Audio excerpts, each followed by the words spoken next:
Assalamualaikum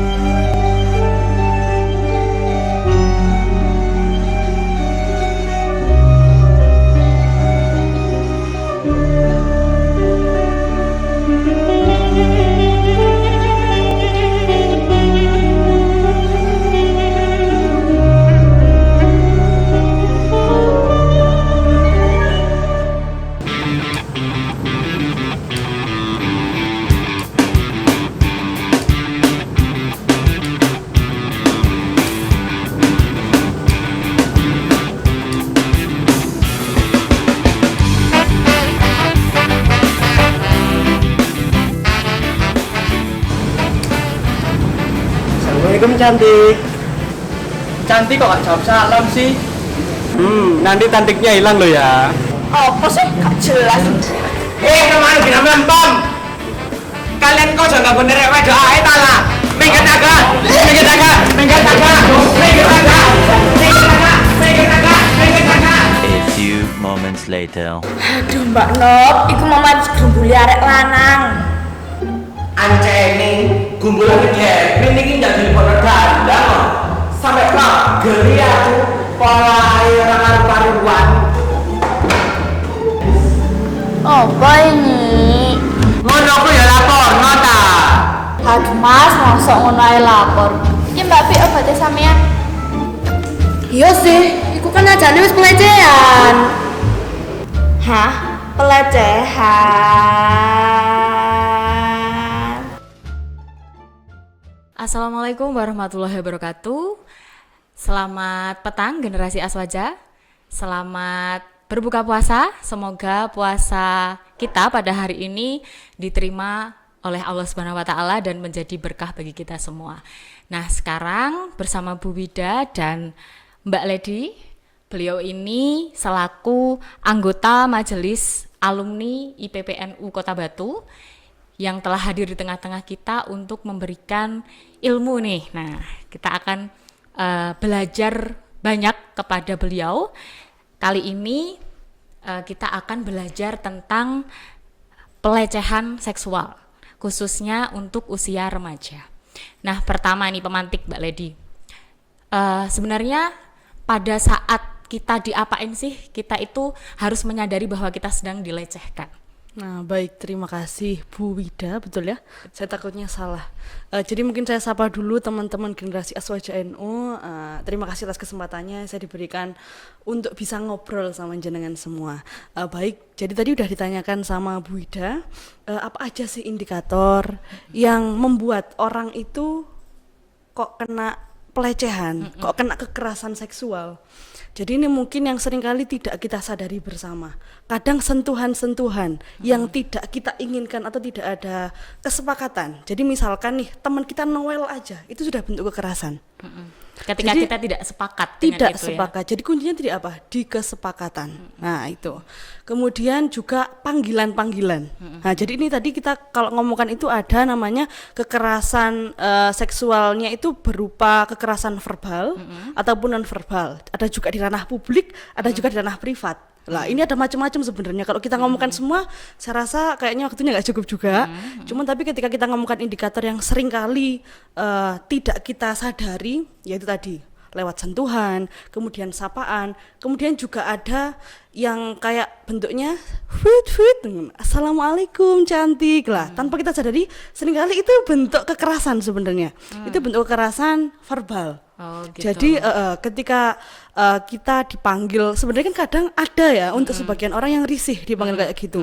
Jadi sebenarnya itu bukan semata-mata itu memuji, bahkan sebenarnya ada niatan untuk menyindir, kemudian juga melecehkan ini loh, si dia ini dipanggil gini seneng, padahal belum tentu si orang itu seneng untuk dilakukan seperti itu kayak gitu.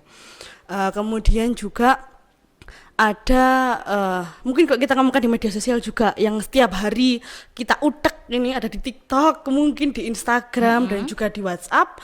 Ada juga kalau kita ngomong kekerasan seksual di WhatsApp gitu ya. Ada yang ini saya boleh cerita dikit ya. Boleh. Jadi pada saat dulu saya kuliah, teman saya ada yang pernah di video call setiap jam 12 malam itu, mohon maaf, yang divideokan adalah penis. Jadi tidak ada persetujuan dari si teman saya ini untuk menerima video dari orang yang tidak dikenal. Oh, Jadi dia nggak mohon kenal ya digaris. itu? Ini mungkin yang saya agak telat menjelaskan ya. Yang menvideo call itu nomor tidak dikenal. Cuman kan kadang mungkin orang kalau telepon itu mikir ya, ini jangan-jangan penting karena kok malam hari kok teleponnya bolak-balik, kan akhirnya mikir takutnya nanti mungkin keluarganya atau siapa yang dalam kondisi tidak baik-baik saja akhirnya diangkat itu. Dan itu setiap jam 12 malam. Dan itu berulang hampir 3 bulan.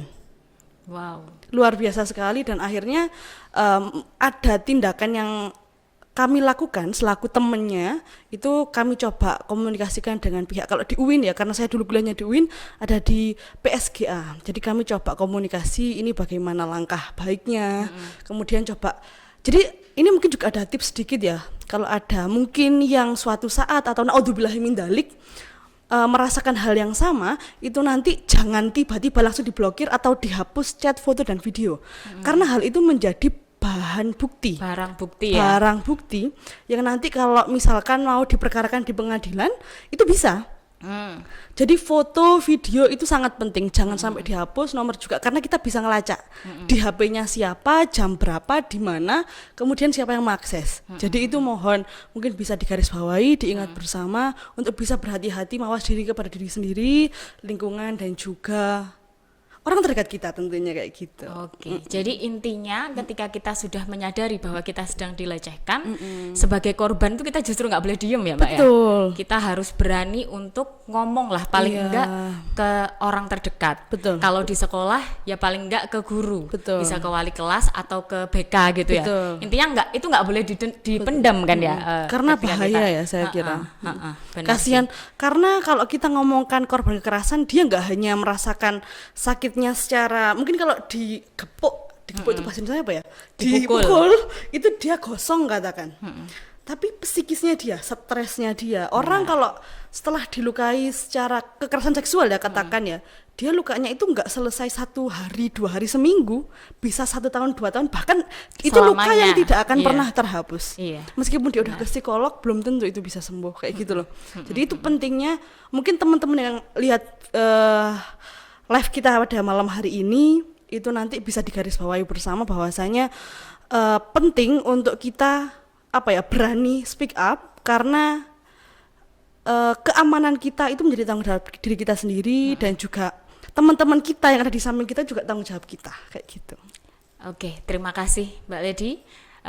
Sepertinya sudah banyak nih yang generasi Aswaja mengerti bahwa terutama itu tadi ya, kalau kita sudah menyadari bahwa kita menjadi korban kekerasan atau pelecehan, kita harus berani untuk melapor ke orang terdekat. Betul. Lebih-lebih orang terdekat itu yang kalau bisa yang punya wewenang dan bisa menengahi kita dalam kasus itu. Itu saja dulu untuk pertemuan hari ini. Nah, nanti kita akan sambung lagi di Jauhar Ramadan episode selanjutnya. Terima kasih. Wassalamualaikum warahmatullahi wabarakatuh.